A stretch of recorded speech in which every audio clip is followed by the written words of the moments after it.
So in this portion of the class, we want to begin to look at how we can use descriptive statistics to understand our data and also detect some anomalies, which is going to be the first step before we actually do some deeper, more involved analytics. So the learning objectives here is we want to be able to identify and define data and scales of measurement. We want to identify differences between data collection types and type of statistics that we can use on them. We want to be able to summarize types of data using descriptive statistics. And we want to look at a few different anomalies, such as Simpson's paradox, that might have an impact on our ability to interpret data. This is a famous quote for those of us that are quantitative, get sort of a little chuckle out of this, that the average human has one breast and one testicle. And indeed, some of these sort of anomalies we're actually going to see in real data today that sound a little funny at first, but are actually valid and correct. And we need to understand how these things fit in with our decision making, especially when we're working with statistics. Some basic little housekeeping that you sometimes encounter these kinds of terms, looking at elements and variables and observations and total observations. You have the definitions there, but I think it's helpful to actually see these in context. So let me show you a data set, which might be a very common way to see the data in a format that would appear like in a spreadsheet, or in our case might be looking at it in SPSS. One way to look at the data is to first understand that we have different elements in the data, such as in this case, different company names. And on those company names that are our elements, we have a number of observations. And those observations are things that we're measuring. There are differences that we can detect. For example, Energy South here is not listed on the stock exchange. That's an example of an observation on a variable. So we have here a data set with all of these different observations. And in this way of looking at the data, we would have, say, 3 variables. And then we also have the data elements were collected on company. Now, this is one way that some texts lay out the foundation for data elements and variables, and that we're collecting observations on different variables on those elements. But it's important to understand that in an applied sense, you often see it represented this way, such as an SPSS. SPSS and most statistics software is going to treat all of these different things as variables. And in one sense, it is. A variable is just a different change of level or entity. In this case, it's going to be company across a number of different factors. So we have, Energy South and Keystone. Those can be thought of also as variables because the company's name is different. And then we have the different measures for the whole data set. So it's a little bit of a nuance. Both are valid and correct. But I do think it's important when we're looking at it from an applied sense. In SPSS, we'll be treating all of these and talking about all of these things as variables, and particularly I'll be referring to them as variables because they are. It depends on how you're thinking about the data, whether the element of the other title of element name, as I have depicted in this slide, is helpful. So for the most time, we can focus on this kind of layout and then treat them all as variables. Now, another important thing to understand is that there's different scales that variables can be measured. We actually saw some of that, and we'll look at another example. So understanding that there's things that are nominal scales. These are typically nominal, meaning name. So shopping carts that are filled with different items, such as fresh produce and dairy. Those fresh produce and dairy are nominal elements, and I'm going to illustrate that a little bit. They're very useful because we can quantify, say, in the number of percentage, how much in a shopping cart are items of dairy, for example, versus items of produce. And so we can count those up and we can use percentages on those. We can do the same thing with ordinal variables. Ordinal measures of a variable are going to be things like ranks of agreement. So very common in psychological scales to say, how much do you agree with this from 1 to 5? And giving that rating of 1 to 5 would be an example of an ordinal scale. Or a credit rating from AAA down to F. Those are different ranks that we can understand the data that's useful and it's meaningful. And those elements we can also do percentages on, just like we could ask how many stocks or bonds are rated AAA, for example, or how many people in terms of percentage rated something as strongly agree. So ordinal scales are very useful for that.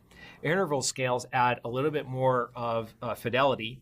That is, we're now able to look at this and understand that a certain score or a value is in some way equidistant. It has an actual property relative to another. So some examples would be 30 minutes past the hour is the same 30-minute interval, regardless of whether I'm talking about something being 30 minutes past 9 o'clock in the morning or 10 o'clock in the morning. Every time that it's 30 minutes, that interval is going to be the same. Or if you're familiar with SAT scores or GRE scores, knowing the number that somebody earned on those tests has an actual interval or a step change to the next number, and they're equivalent. So knowing what that measurement is helpful to us, and we can use different statistics on them. In fact, interval and ratio, which I'm going to get to now, are really the most helpful to us with statistics. Ratio adds one more element in that there's a meaningful 0 point to the scale. So I don't know offhand if SAT scores and GRE scores do, but in these examples, weight, height, age, all of those things have an absolute 0 point, and some value away from that is meaningful. So now you know you're dealing with a metric of a ratio scale. So those are all examples. Certainly a car that's valued at $15,000 going to $30,000, we can say with certainty is twice as much money.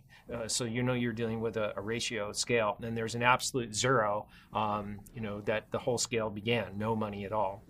So again, I think these are helpful to see in context. One way to look at this is categorical data can always be grouped into specific categories, and I'm going to illustrate that. And interval and ratio data, we'll refer to that as quantitative data. And quantitative data are going to give us numerical values.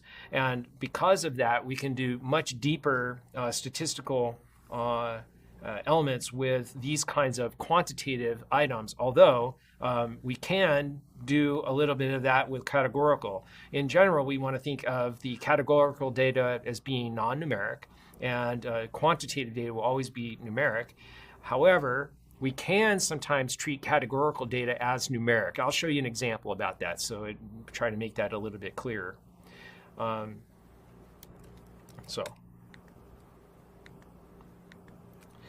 One of the other ways to think about this is when you look at the different types of data, be nominal, ordinal, interval, or ratio, so again, categorical data or quantitative data, we can do different things in actually visualizing that. So with numerical data, we always have the widest range of options. We can do all kinds of arithmetic on that, means taking an average or looking at variance. With non-numeric, we want to represent those slightly differently. You'll see that in the examples that we're going to look at, things like percentages and bar charts and pie charts, we have to use on categorical data because they're not always as flexible to use with the numeric kinds of variables. Again, I think it's helpful to look at these in context. So here we have a study that was done with a shopping cart. So imagine a different shopper coming into the store and filling their cart with different items. So we can see here they picked up some oranges, for example, which was picked up in the produce section. It was in aisle 4 of the store. They picked up 2 of these things, and this is the cost of those items. Well, cost, right away, we can know this is the richest type of data that we have. It's a dollar amount, and we know that the going from $1 to $2, that item is twice as much. There's definitely an absolute 0 of the cost of something. So this is the richest kind of data that we have. Now, we also see here represented that we have some quantities. And this has the property that certainly 1 is half as much as 2. But you notice we don't have the ratio here. In this example, we don't have half an orange, or we don't have we either have it's a whole number, so it's a whole metric, and so we don't have as much flexibility to interpret it as the cost variables that have a little bit more fidelity. And that can be contrasted with the aisle data, which is also a number. So we have an aisle 4. But here, because we're just looking at aisles of the store, it's not necessarily the case that that aisle 4 is twice as better as aisle 2. It was just a location in the store. Now, if we're interested in how far the shopper has walked, it may have that property to it. But effectively, it's really just telling us the location in the store. And it's not necessarily that aisle 4 is twice as better as aisle 2. So we know now that we're looking at a ordinal kind of a variable rather than a ratio variable. And now we also have some nominal variables here. The produce is the title of a section. So we cannot add, subtract, multiply, or divide, which would be some kind of arithmetic on the word produced or the word dairy. So these are examples where we're looking at really just the names of these variables. So seeing this in context and understanding what the element is going to help us know what we can do with the variable. And let's illustrate that with a few more examples. If we look at ordinal data, this is really important to understand the difference. It's so much, you have so much more flexibility when you are capturing it on a ratio scale. So I'll illustrate this with ages. If you were to ask shoppers in this study how old they are by age, you might get a range like this. Some shoppers were 17, 19, and 24 and such, as I have represented at the bottom. On the other hand, if you had them actually select from an age range that they are, the data would be coming in with just an age range, such as age range A, B, C, or D. So now these are ordinal, in that I could interpret that age range A is younger than age range B, and so on. But I cannot add, subtract, multiply, and divide if the data are just in these ranges. These are really just as what we call dummy variables. They're just placeholders. And so you have to be mindful of that, because if you want to do interpretations on the data about, say, the average of the age group that you're studying, it's very important to make sure that you capture that as a ratio scale, because once you've captured it as ordinal, you won't be able to add, subtract, multiply, and divide. You can just sort of estimate what it might be in a range. And I'll show you that, but this is very, very important lesson as you're working with data, certainly for this class, in terms of what that actually represents, whether you can get an average in a category or range between ratio and ordinal. Okay, a little bit more on data collection. It's important to understand that some of the data that we're working with are going to be cross-sectional. Cross-sectional data is basically the data were collected roughly the same period of time. So here I have some opinions of the executives in earlier session. We looked at the percentage of them that rated the degree of which organizations were facing these different challenges, such as quality of the data. So we know that 51% of them in this study gave an affirmative response, that this was a top concern, versus 43%. And the point is that all of that data were collected at roughly the same amount of time. In this case, it was a survey of 373 global executives. So we consider that cross-sectional. That data is going to be treated differently than we see data at the bottom, which are time series. So time series data is a point in time. The same people may not be involved from one point in time to the other. And there's the time, in fact, is sort of an element of interest that we need to take into account when we actually analyze the data. And we'll be doing that later. Here we have the different years that data was growing on the internet, or in terabytes over time. So we see that each time that was collected, it's giving us a snapshot. We'll have to treat that data differently than the cross-sectional data. Most of the time, the examples that we have in the class are going to be looking at cross-sectional data. It's a little bit easier to work with. We don't have to have special assumptions. Last point on just some housekeeping of some verbiage. Observational data There's no control groups. Maybe in the prior example, those executives just giving their opinions about the growth of, or how concerned they were with different factors on data quality, for example. There's no control groups. It's just a survey. It's an opinion of those that were in the survey or in the study. That can be contrasted with experimental designs where we actually do have treatment groups, meaning that we're going to have an experiment, a manipulation, a treatment of some people in the study differently than others. And by doing that, we can actually make better interpretations of what might be causing something because we're actually doing it in an experimental design. It's very difficult to do any kind of causal interpretation of observational data, and I'll illustrate some of that with some examples today. Finally, we've got descriptive and inferential. Descriptive statistics, very, very useful to start out understanding the data. That's what we're going to be illustrating today. Things like calculating the mean, the median, and the mode. Inferential statistics, we're going to start looking at different types of statistical tests, and it will usually have a probability that is a range of confidence that we're making an appropriate assumption about a null hypothesis, type 1, type 2 error. And so that's going to be a signal that we're dealing with inferential statistics, but we're typically going to start out with descriptive statistics and try to understand the data first from that perspective. Let me illustrate this a little bit more. Finally, last bit of housekeeping here. You're going to see some of these different kinds of terms used. Depending on the sample that we have, it's rare that we actually get to actually look at an entire population in a lot of opinion research. But if you're in a manufacturing business and you could actually look at every single widget that's being manufactured out of a particular location, that might also form a population of interest. But most of the time, we're going to be dealing with a sample. Even in the manufacturing case, it's too expensive to actually look at all the widgets, so we're just going to sample some of those and make some interpretation about them. We're going to use statistical inference to do that, but looking at the data and compare that sample and infer effectively the properties of the overall population based on a smaller sample, because it's going to be cheaper to do that and faster to do that on the sample. Doing a census is going to be very expensive and pretty rare, and that's why we're most likely going to be having a subset of the data. So just some terms that we're going to run across. Okay, let me use an example. Talking Data is one of China's largest independent big data service platforms. If you are doing some kind of advertising in China and you need to reach mobile customers, it's likely that you're using their platform.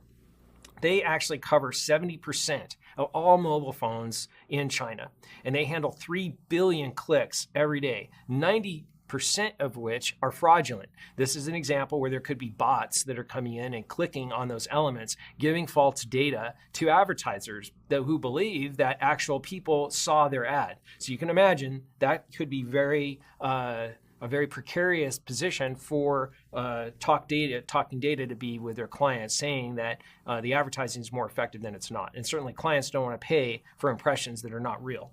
So they actually had a contest. This is an actual contest that's, to my knowledge, is still ongoing, as I'm recording this at least, to track a user's journey, that is a customer's journey using their platform, and try to determine who are actual humans. And they're going to do that by having a sample. It's still a massive sample here. A massive sample that was used in this algorithm to try to detect those patterns of 200 million clicks over 4 days. So obviously trying to look at 3 billion clicks a day is massive. 200 million is still an awful lot, but that's a sample that we're now going to try to infer on the population. So this is an example of that. And this is very common that you would see in business research that we're going to be looking at in the class. Okay, now back to descriptive statistics. I said that this is really where we're going to start our investigation of the data. So I'd like to bring it down to a little bit more of a common example. Let's just look at some psychological data on school children, 128 children from 4 different schools. And we'll use this to sort of illustrate how things get put together, and we'll look at some business examples as we kind of go on with the class. In this particular example, we can see we have 128 students in total, and this is output that's very commonly obtained out of SPSS. And we know that of the 128 we can see in this table, 68 were female and 60 were male. We can also see that we can see the percentages here because these are nominal data that go from male to female. We can't necessarily take an average, although I'm going to show you a way that we can do that in just a moment. So it's calculating the percentage, just as we said before. Very common to see data like this, probably not surprising to most of you to interpret it that way, that there's 60 males, 68 females, and so we can see 53% of the sample roughly are female. Now we can also see that same data laid out by school. So we know that 128 students overall, and now we know how they're distributed basically across different schools, and that's giving us the different percentages in each of the school. So it's important to feel comfortable seeing the data laid out by this method, and that we can look at different information about the percentage, and valid percentage is going to be very important. I'll show you that in a moment, but when there are no problems with the data, no missing values, these two numbers will be equivalent to each other. You'll notice that they're always the same. We have the same thing here, percent and valid percent. But SPSS in any package is going to help us detect where there are anomalies. So let's look at some data that might have that. So now here I built a histogram of that same data. This is exactly the same data represented on the prior slide, and but it might look a little funny to you. How do you interpret this? Here we have data, and if you can look carefully, this is actually labeled as 0, and this is labeled as 1. But I know that this is the sex of the students in the school. So what's going on here? How did we do that? Well, I had the computer label all the males 0 and all the females 1. This is the use of a dummy variable, which is just a number that I chose. You could have chose any two numbers. But this is very commonly done as you're setting up your data for different analyses, because the computer, SPSS, likes to use numbers sometimes for certain analyses better than words, such as male and female. And so the data might be represented this way. Now, you can do different tricks once it's represented this way by labeling it, and you can actually get the labels. But it's important to understand that I've actually fed the machine 0 and 1. We can do the same thing with schools as well, by the way, and I'll demonstrate that for just a moment. If you have this 0 and 1, you can get the computer to give you descriptive statistics like means and standard deviations. So just pause here a moment and think about what the computer is telling us here. The average of a mean of 0.53, what does that mean? Well, I had given the computer the values of 0 and 1. Well, the average of 0 and 1 is about 0.5. It's kind of right in the middle. And the fact that it's just a little bit over 0.5, it's telling me that there's a few more females in this data set because I had labeled them with a dummy variable of 1.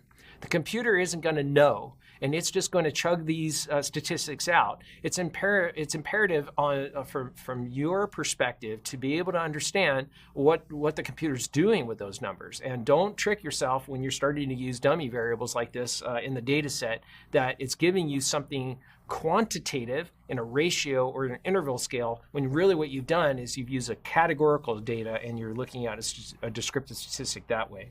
We can do the same thing with schools. So here I have the 4 schools. The numbers that we gave the schools are in the computer, and so school A, B, C, and D is recoded, is the word we use, as numbers. And then when we look at that, the computer will give us an average. Well, how do I interpret this? The average is 3.1, that's what the mean is. Well, I can sort of see this now in the chart, that because there were more students at school 4, and it's counting up the frequency of the students, well, yeah, I guess the average would be about 3.1, which is what's saying the mean of everybody that attended those school is somewhere between the 3rd and 4th school in this situation. But I've manipulated the data. We also are looking at it in sorted from relatively low to high, so we can sort of interpret that. But again, the caution I'm giving you is that these numbers cannot typically be interpreted because they're dummy variables. What you're really looking at is you're treating a categorical variable as a continuous variable, like an interval or a ratio variable, and you can't get yourself mixed up on what these mean.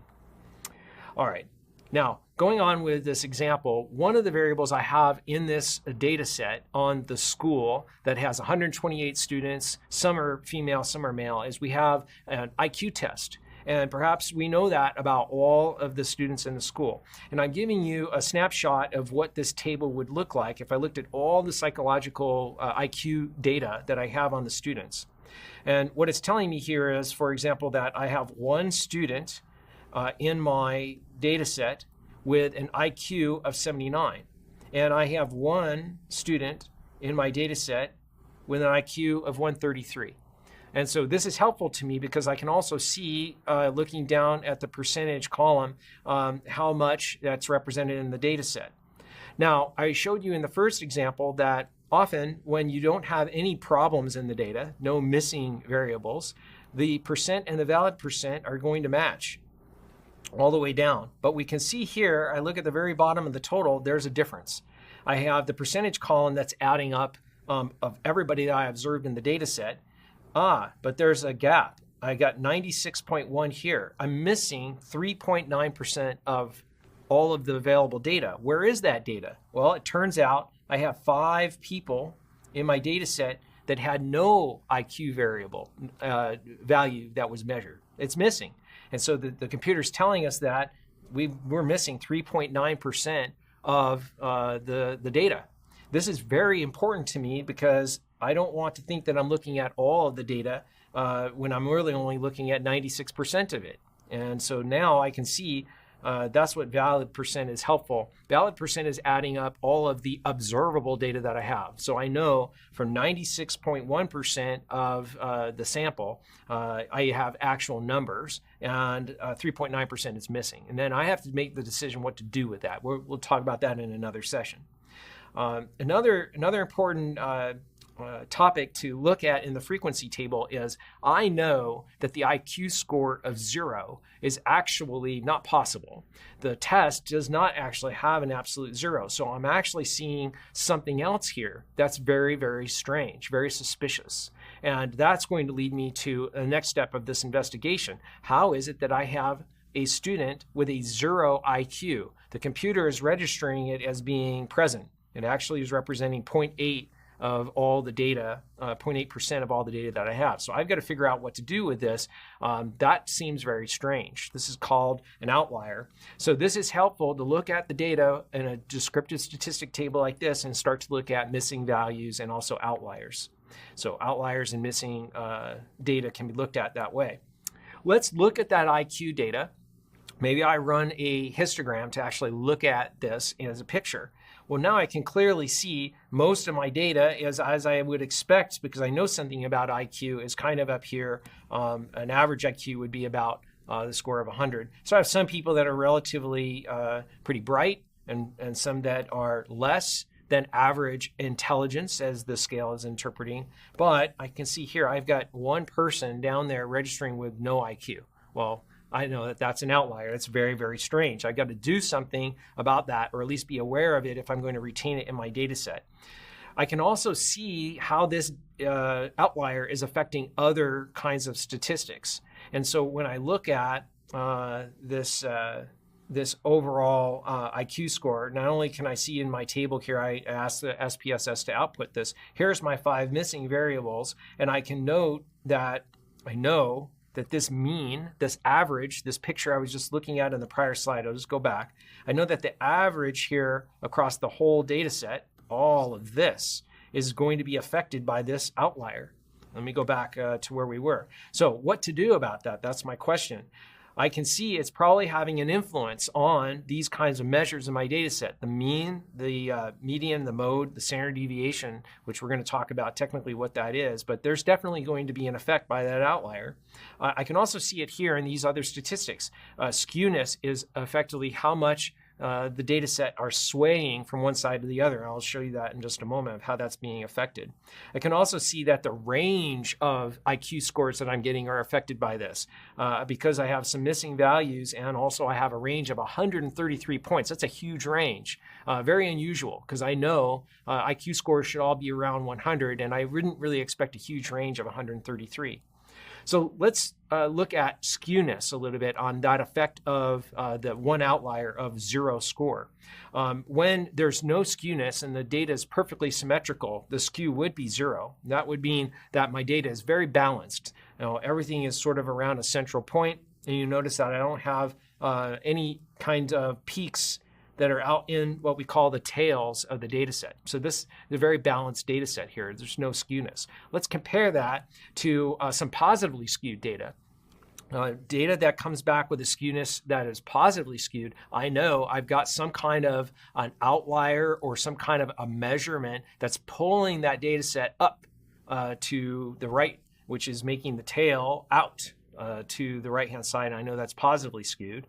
And then intuitively, the opposite is going to be true. If I have some data at the low end of my scale, it could pull it down to the low side, and I have negatively skewed data here. Not too much. Actually, I think I would probably still work with all of this data. It's not so alarming, but it's just demonstrating that sway back and forth.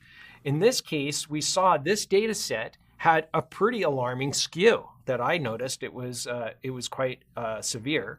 And we can see that here in the measurement. There's our mean median mode. We know we have the outlier in. I was highlighting this earlier. I have a skew here of minus 1.8. That's pretty severe. I just showed you a picture of what skew would be with just a little bit of sway, minus 0.31 and plus 0.31. So 1.8's got my attention, minus 1.8. It's definitely negatively skewed. That's something that's pulling it down. And we know we have some missing data as well. If I went into SPSS and just removed the outlier, that 1 point that was 0, and I flagged it as being missing, that is, I told the computer, don't pay attention to that 0 score anymore. What it's done now is it added it to my missing variables in the data set. It's going to exclude it now from future analyses. And that's actually helped me quite a bit.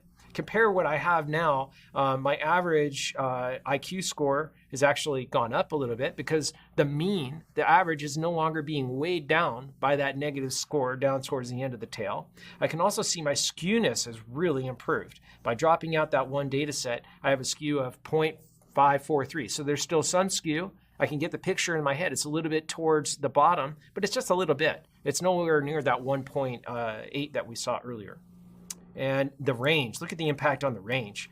I went from a range of IQ scores of 133, which is quite a big spread. Now the spread is about 77 points. That means that from the very top end of the measurement of intelligence that I have to the bottom, there's only 77 point spread. That means I've got a data set that's closer overall in IQ.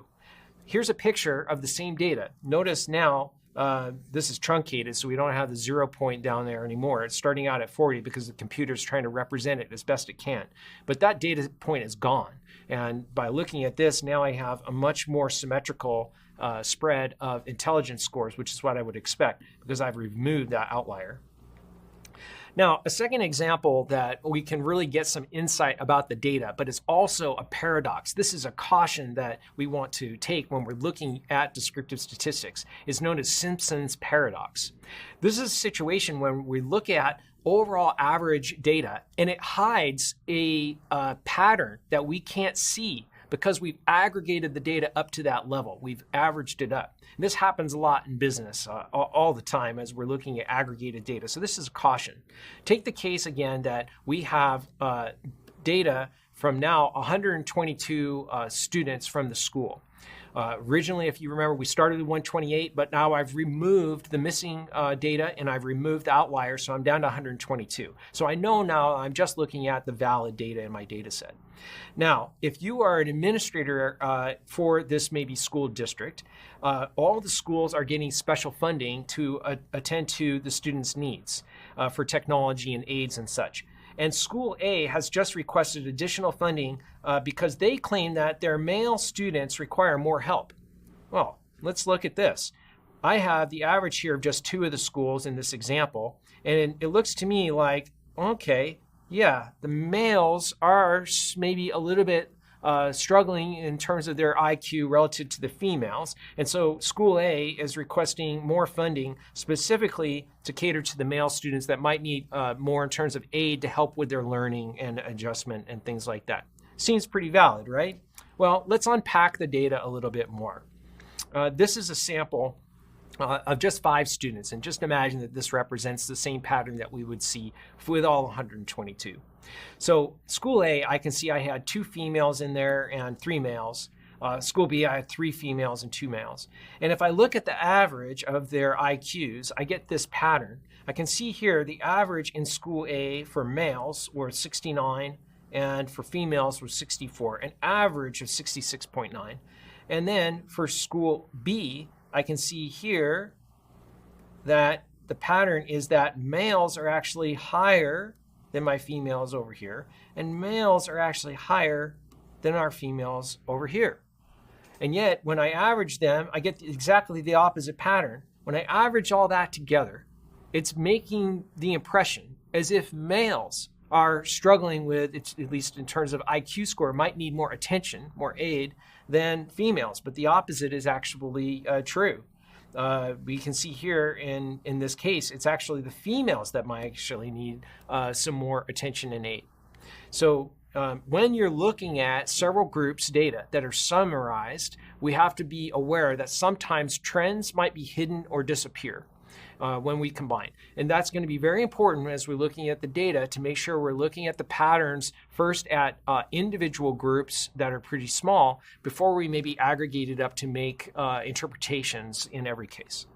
This is known as drowning in averages. There's a very famous statistical cartoon. I provided the reference here if you wanted to go look at it, of a statistician that's trying to cross from one edge of a lake to another, where the average distance in meters is just 1. But of course, this is a picture where they get into the middle of the lake and they're actually drowning because the average, while it's at maybe just 1 meter, taking into account that there's a big deviation in the middle. So sometimes patterns can be hidden when we're looking at it in the aggregate. It's a good reminder, a good image to remember. So the takeaway, data can be described in these different ways that we looked at, from elements to variables and observations. Personally, I think it's easiest to just remember that we're looking at different variables with different measures, and we do need to have some understanding of whether the data is nominal or ordinal versus interval and ratio. The interval and ratio will naturally give us the most flexibility to do statistics, but as I showed, you can sometimes translate ordinal and even nominal scales. That would be an example of male, female into numbers and still work with them in the statistical packages. So that's a good thing, but it can also be a caution to make sure you're interpreting the right way. Data can be collected at different points of time, such as observational data or experimental data, and sometimes it could be used in inferential statistics to help us make better predictions. And we're going to be looking at how to do that a little bit later in the class. But all data, it's a great place to start with some descriptive statistics and look at some frequency tables, much as we've demonstrated here in this section, and do some simple statistics to look at things like mean, median, mode, and skewness that could give you some insight whether or not you have some observations that are outliers, and also understand your missing data so that you really do know what sort of sample you're dealing with as you're making more important inferences of that data.